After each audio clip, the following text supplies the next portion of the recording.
할렐루야. 오늘도 말씀을 깨닫는 지혜와 응답받은 기도의 은총이 우리에게 넘치게 될 줄을 믿습니다. 우리는 지금 디도서를 살펴보고 있습니다. 디도와 디모데는 바울의 영적인 아들이자 또 바울이 사랑하는 젊은 목회자들이었습니다. 특별히 그들의 사역이 그들의 연소함으로 인하여서 지장이 생기지 않도록 바울은 그들을 권면하며 또 교회에 그들을 부탁하며 또 목회자로서 어떻게 행해야 하는지에 대해서 이 디모데전서와 디도서에 적어서 보냅니다. 그러다 보니까 오늘 본문의 내용도 지난 디모데서에서 살펴봤던 내용과 비슷해요. 오직 너는 바른 교훈에 합당한 것을 말하라, 이렇게 오늘 본문은 시작합니다. 영혼을 돌보는 데 있어서 하나님의 말씀을 맡은 사람으로서 어떻게 무엇을 말하고 무엇을 외치고 무엇을 선포해야 하는지 이야기하는데, 2절을 보시면 늙은 남자로는 절제하며 경건하며 신중하며 믿음과 사랑과 인내와 온전하게 하라 이야기합니다. 이 늙은 남자라는 단어는 장로의 뜻을 가지고 있다라고 했지만, 이 디모데서나 이 디도서에 나오는 늙은 남자는 말 그대로 한 60세 이상의 연로한 사람들을 가리켜 말하는 표현이었어요. 바울은 그들이 갖추어야 되는 덕목에 절제와 경건과 신중과 믿음과 사랑과 인내와 온전하게 하고, 이렇게 이야기합니다. 여러분, 절제라는 건요, 술 취하지 않다라는 뜻이에요. 그러니까 이 초대교회 안에 이 굉장히 알코올에 많이 의존하는 사람들이 있었다는 거죠. 또 경건하다라는 것은 인격적으로 존경할 만하다라는 뜻이 있어요. 또 신중하다라는 건 마음이 건전하다라는 거예요. 또 온전하게 하고라는 것은 이 건강이라는 의미를 내포합니다. 믿음과 사랑과 인내에 있어서요, 골고루 성장하지 못한 부분이 없는 상태를 이야기하는 거예요. 여러분, 이것을 권면하는 것은요, 이렇게 노인들이 이렇게 살아갈 수 있도록 디도야 그렇게 훈계하고 양육해야 된다라고 이야기하는 건 뭐예요? 그러지 못한 성도들이 많이 있다라는 거죠. 3절에도 보시면 늙은 여자는 이 나이가 많은 여자를 말하는 건데, 이 남자들에게 말한 덕목과 비슷해요. 행실이 거룩하며 모함하지 말고 술의 종이 되지 않고 선한 것을 가르치는 자들이 되라. 비슷하죠. 모함하지 않고 많은 술에 종이 되지 않는다. 이 모함이라는 건요, 이간질하고 거짓을 말한다는 거예요. 이간질하고 거짓을 말하면서 사람들을 선동하고 또 많은 술에 취하여서요, 막 그렇게요 행동하는 이 사람들이 있었다는 거죠. 또 선한 것을 가르치는 자들이 되라고 이야기하는데요, 이거는요 대중들을 가르치는 건데, 특별히 젊은 여자들의 생활을 지도하고 교훈하라는 거예요. 이 4절에 보시면 또 젊은 여자를 교훈하되 그 남편과 자녀를 사랑하고 신중하고 순전하고 집안일을 하며 선하며 자기 남편에게 복종하고, 이 일들에 대해 이야기하는데 특별히 이 가정에서의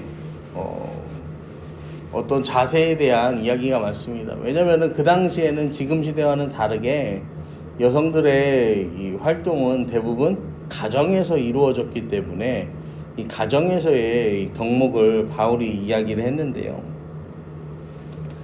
남편과 자녀를 사랑하라고 하는데, 사랑하다는 건요 뭐냐면, 4절에 보시면 사랑한다는 건요 정서적으로요 이 사랑하라는 거예요. 그러니까 서로 정서적인 유대 관계가 이루어지는 것이 이 가정이다, 남편과 자녀의 관계라는 거죠. 또 5절에 보시면 신중하고 순전하고 집안일을 하며 선하며 자기 남편에게 복종하게 하라. 이렇게 이야기하는데 특별히 오해하시면 안다는 게 이 남편에게 복종한다는 건요 일방적인 복종이 아니라 자발적 순종을 이야기하는 거예요. 그래서 서로 이해하고 사랑하고 보듬으면서 상호 보완적으로 유기적으로 그 관계를 이루어야 함을 바울은 오늘 본문을 통해서 이야기하고 있습니다. 또 6절에도 보시면은 젊은 남자들을 신중하게 권면하라고 이야기하는데 이 사람들 어떻게 권면하냐면요 범사에 자신이 선한 일에 본을 보이며 교훈에 부패하지 아니함과 단정함과 책망할 것이 없는 바른 말을 하게 하라. 그렇게 이야기를 합니다. 이 젊은 남자들도 마찬가지예요. 선한 일에 본을 먼저 보이라고 하는데 선하다라는 건요 칭찬할 만한, 그러니까 칭찬받을 만한 본을 먼저 보이라는 거죠. 그리고요 또 바울이 이 강조하는 게 뭐냐면 너 자신이 모범을 보이라는 거예요. 너 자신이 디도 너 자신이 그들에게 본이 되어야 한다라고요 바울은 권면하는 거예요. 여러분 우리가요 8절 말씀을요 한 번 더 보시겠습니다. 책망할 것이 없는 바른 말을 하게 하라. 이는 대적하는 자로 하여금 부끄러워 우리를 악하다 할 것이 없게 하려 함이라.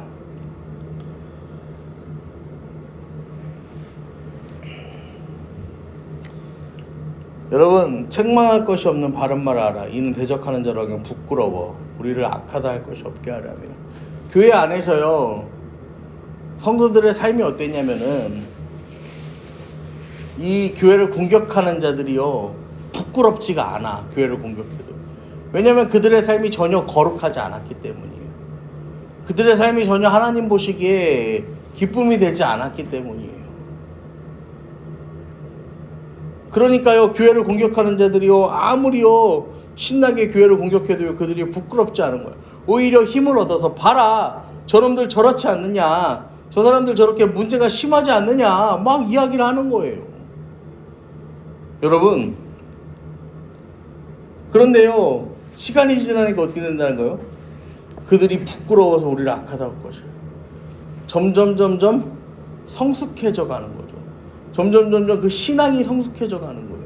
그렇게 되니까 뭐 한다는 거예요? 오히려 교회를 비방하고 공격하던 자들이 스스로 부끄러워져서 뭐 한다는 거예요? 아 우리가 이 교회를 공격할 수가 없구나. 저들의 삶이 너무나도 거룩하구나. 저들의 삶을 우리가 신앙을 흠잡을 것이 없구나. 여러분 그렇게 이야기할 수 있는 그 성숙의 때가 오게 된다라는 것입니다. 여러분 오늘 바울이요 디도에게 이렇게 부탁하는 이유는요 비단 그 시대의 문제만은 아닙니다. 오늘을 살아가는 우리도요 이 말씀을요 우리의 삶에 적용을 해야 돼요.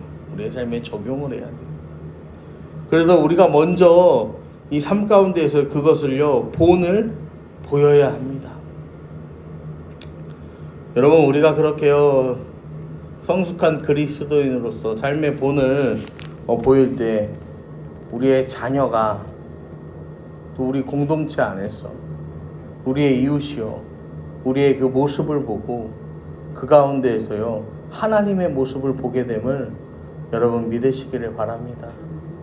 그렇게 우리가 복음의 본이 되고 믿음의 본이 되며 또 순종의 본이 되어서 하나님의 사람으로서 또 하나님의 일을 감당하며 하나님의 나라를 확장시켜 나가는 저와 여러분 되기를 간절히 축원합니다.